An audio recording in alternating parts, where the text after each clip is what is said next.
The patent office protects ownership, not destiny.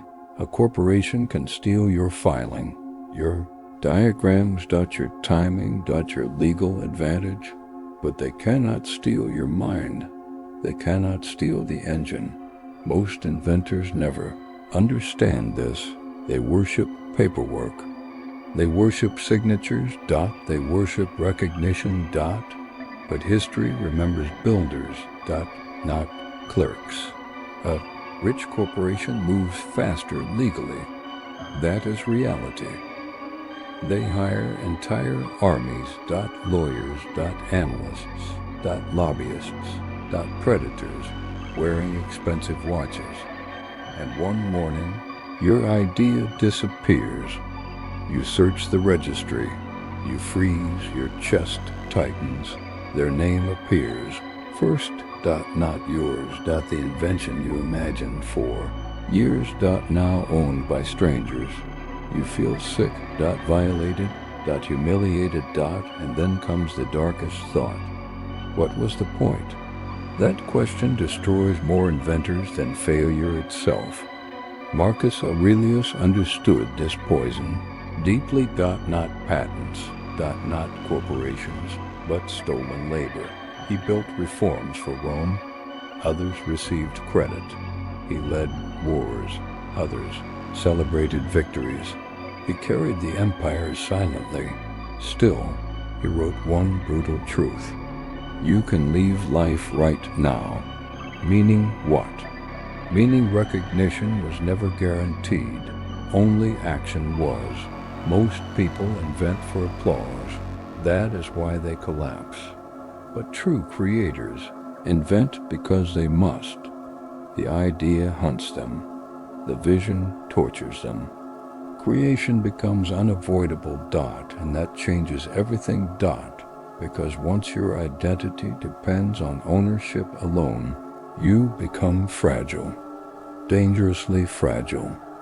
A corporation understands this weakness perfectly, They know most creators quit emotionally, long before financially, so they exhaust you, delay you, confuse you, overpower you psychologically, why?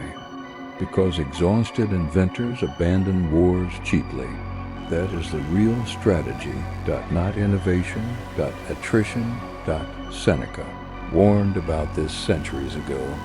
He said poor men fear poverty. Rich men fear losing control.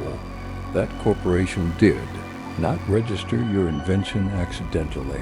They feared it, think carefully about that, your idea threatened established comfort. Your vision disrupted existing power, and power reacts violently when threatened. Always, but frustration blinds. Intelligent people, you start obsessing over revenge. You stop building. You stop thinking clearly. You replay conversations endlessly. Why should have filed earlier?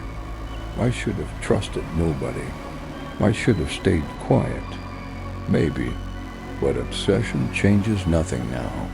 The Stoics believed emotional chaos creates self-destruction twice, first externally, then internally. The external damage already happened, do not volunteer for the second. Modern psychology confirms this brutally. Humans experience identity fusion with personal creations. Especially inventors, your invention becomes psychological flesh, an extension of self, so when someone steals it, your brain reacts similarly to physical injury. That pain feels real because neurologically it is. But here comes the dangerous trap. You begin believing the invention was your only valuable idea. That is almost never true. Real inventors generate patterns repeatedly, not accidentally. One patent matters enormously to amateurs, but systems matter to masters. Thomas Edison lost patents constantly. Nikola Tesla got financially destroyed repeatedly. Even Leonardo da Vinci saw concepts copied endlessly. Yet they continued building. Why? Because creators possess something corporations rarely own: adaptability. Large corporations move heavily. Slowly. Predictably. You move like water. That matters more than you think. Epictetus once said something terrifyingly modern: if someone succeeds in provoking you, realize your mind cooperates. That sentence hurts because it removes excuses completely. Yes, they acted unfairly. Yes, money influenced outcomes.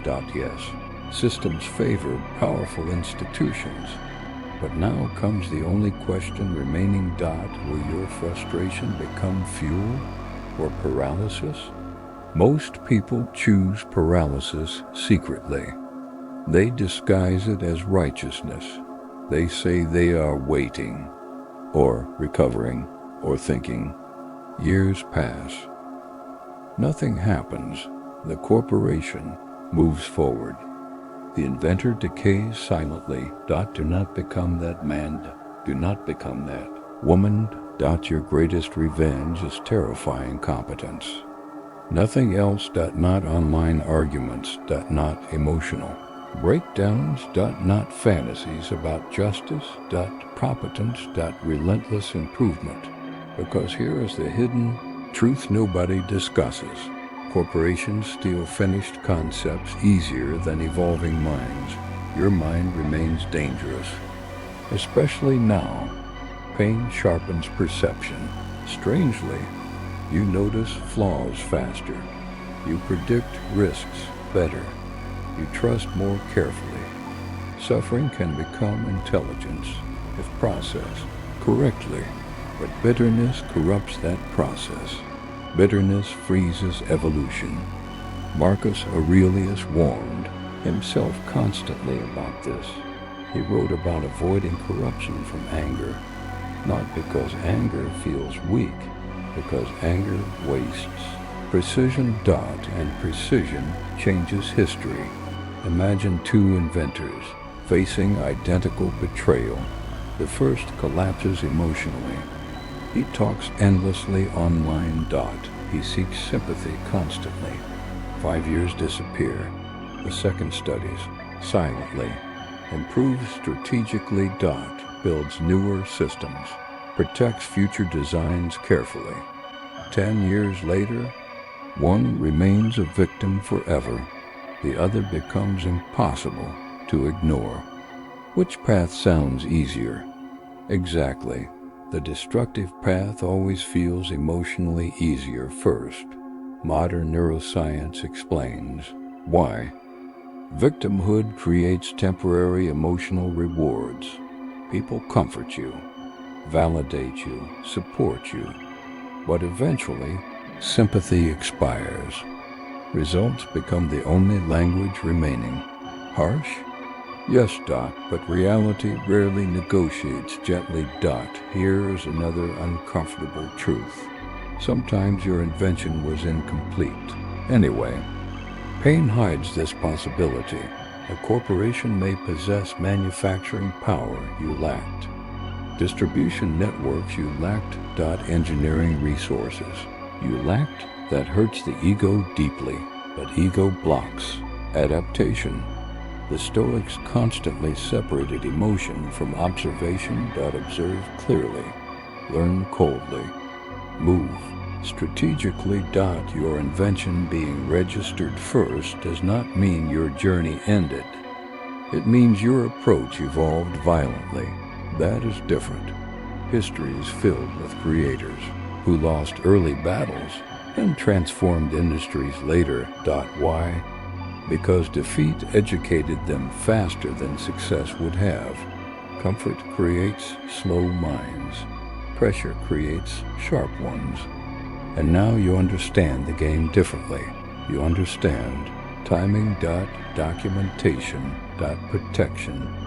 Negotiation. Silence.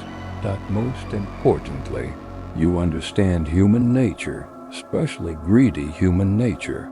That knowledge alone becomes priceless. One day, the corporation may fail entirely. Many do. Large institutions often rot internally. Politics increase. Innovation decreases. Fear spreads quietly. Meanwhile, independent creators survive through obsession. Obsession outlasts bureaucracy surprisingly often. So what should you do now? Build again, but colder. Smarter. More disciplined. Protect your work properly. Study legal structures carefully. Find strategic allies quietly. And never confuse recognition with value. Again, those are separate things, very separate things. The patent office can assign ownership, but it cannot measure genius accurately. It never could. Remember the title carefully. They stole the paper, not the engine. The engine still exists inside you. Still thinking, still adapting. Still generating impossible ideas. That is why they feared you initially, and that is exactly why you cannot stop now, because the world belongs to persistent minds, not merely protected ones. If this message disturbed you deeply, good. Some lessons should. Subscribe if you value uncomfortable clarity, not empty motivation, and comment something honestly. Would you rebuild again after betrayal, or would bitterness win?